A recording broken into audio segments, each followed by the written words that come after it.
Menjadi warga binaan di Lembaga Permasyarakatan atau Lapas kelas 2A Banda Aceh, Provinsi Aceh, tak membuat Suhaimi kecut dan bungkam untuk menuntut hak dasar dirinya sebagai manusia selaku makhluk ciptaan Tuhan Yang Maha Esa. Kamis 10 April 2025 lalu misalnya, di hadapan anggota dan Ketua Komisi 13 DPR RI Sugiat Santoso, Suhaimi dengan lantang meminta dan berharap adanya perhatian serius dari pemerintah terhadap pemenuhan hak-hak dasar mereka dalam menjalani masa hukuman.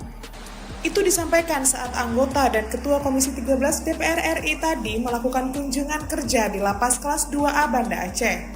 Tujuannya meninjau dan melihat langsung kondisi sarana dan prasarana serta pola pembinaan terhadap warga binaan di sana.